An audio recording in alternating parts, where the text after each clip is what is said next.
Hello everyone. In the previous session, we have understood the different terminologies that are involved in a decision tree, like what exactly was a root node, what was decision node, as well as the terminal node. So this here is nothing but the root node as we have discussed earlier, which comprises of all of the population data.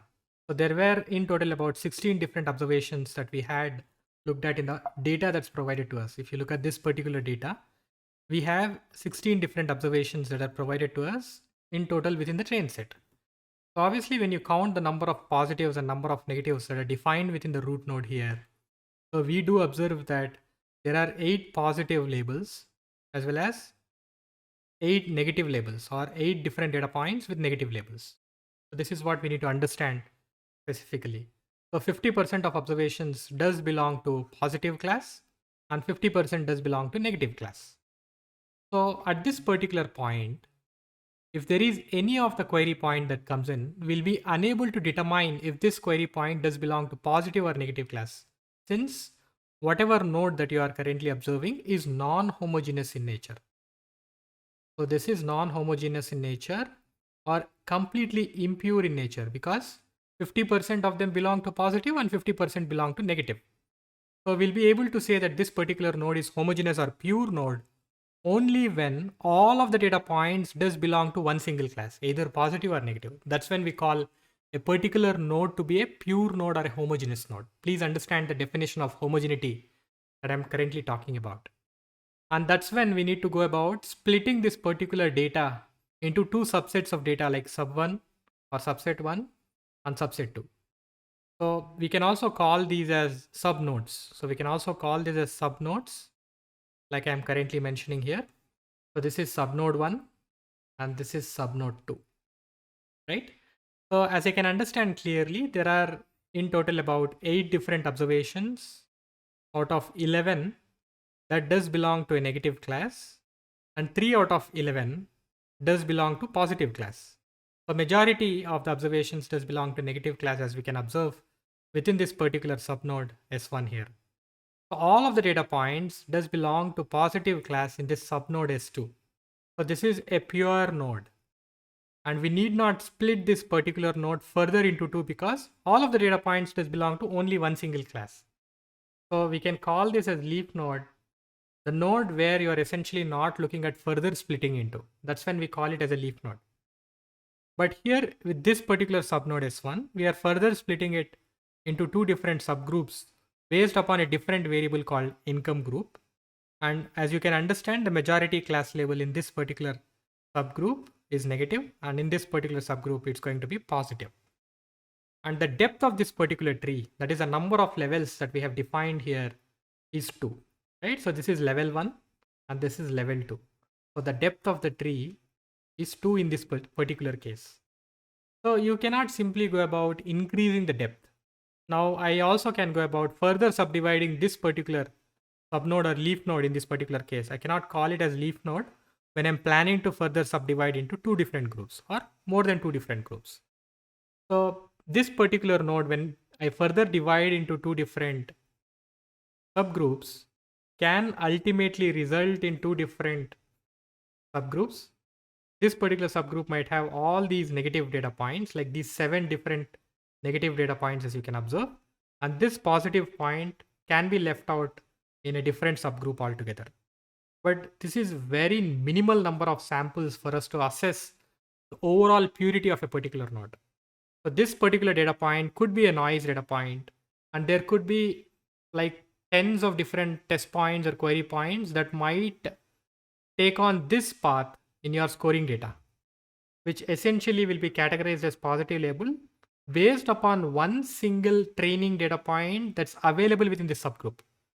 So please understand what I'm trying to explain here. So what I'm trying to explain here is to make sure that we are having certain number of minimum samples that are defined within each and every individual node in such a way that you are not allowing yourselves to create a complex decision tree structure. If you're not understanding, that's totally fine because eventually we are going to get there.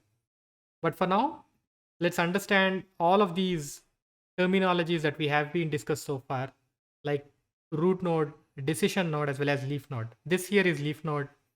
This here is leaf node and this here is leaf node because we are not further splitting that particular node into subgroups here. This is a decision node since you are further splitting this subgroup or subset data into two different subgroups based upon this variable called income group.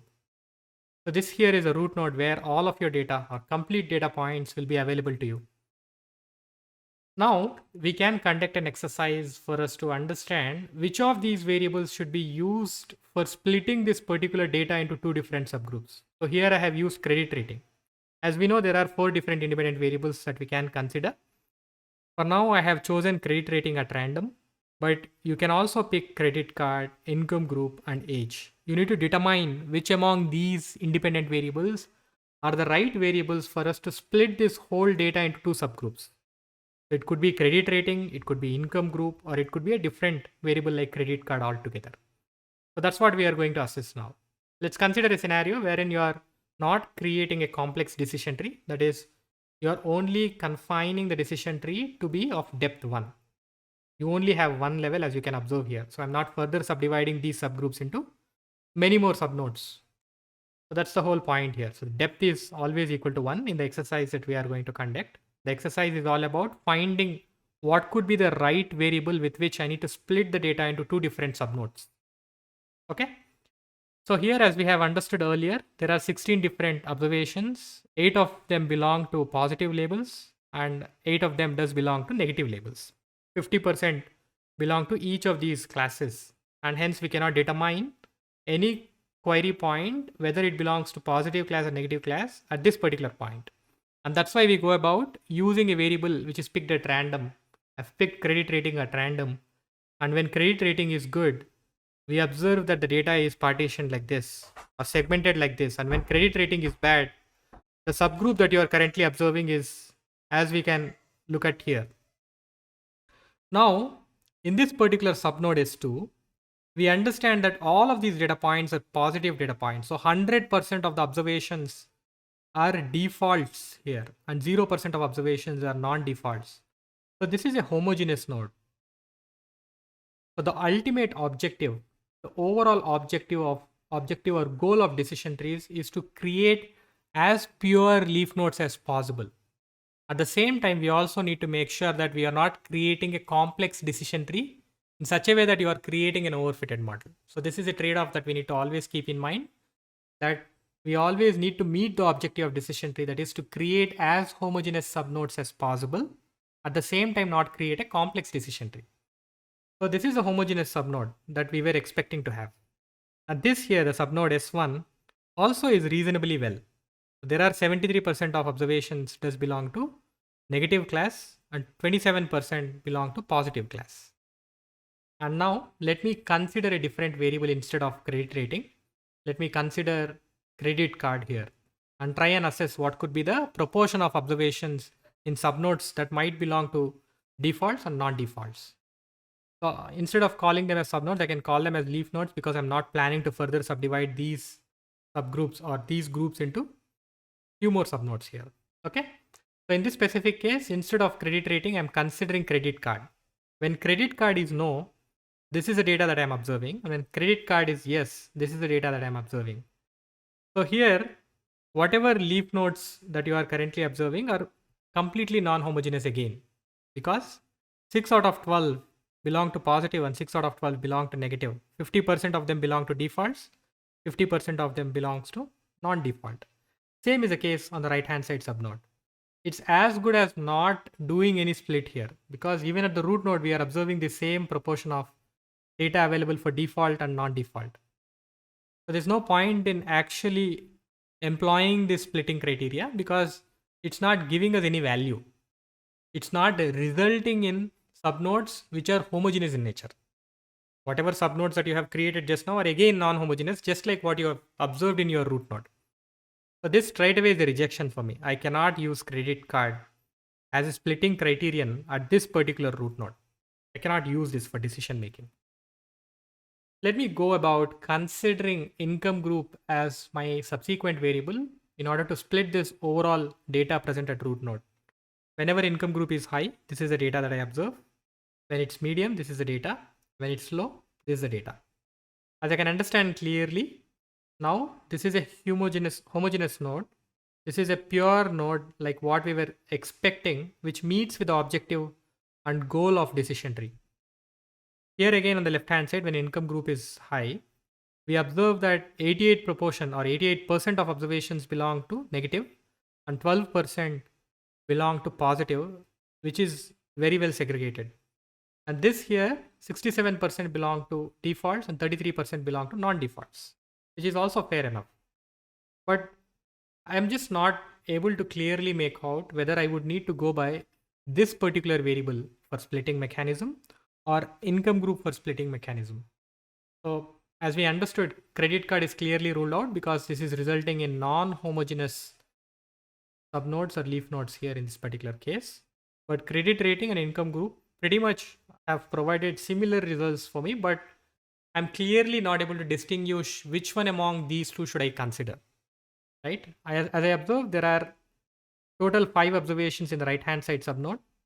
100% of them does belong to defaults. Same is the case here. In the right hand side subnode, there are 5 observations, 100% of them does belong to defaults and 0 belong to non-defaults, which is exactly the same.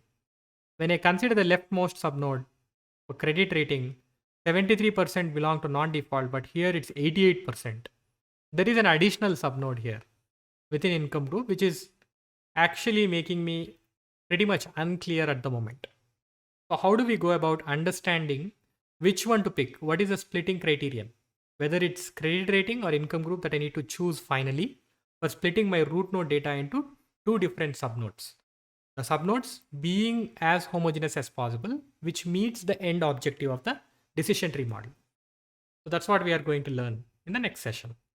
So what was the objective that we have discussed so far? It is to have as pure leaf nodes as possible. At the same time, we are supposed to make sure that we are not creating an overly complex decision tree where you might observe only 1 or 2 data points in its leaf nodes, which are not enough number of observations for us to determine any of the query points that fall within that particular segment.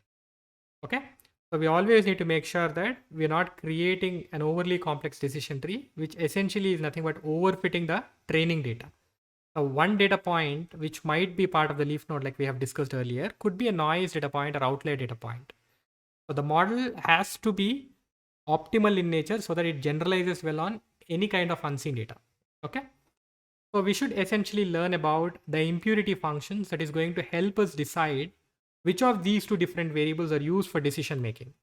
So which of these 2 variables, whether it's credit rating or income group that I am supposed to make use of for splitting my data into 2 different subnodes.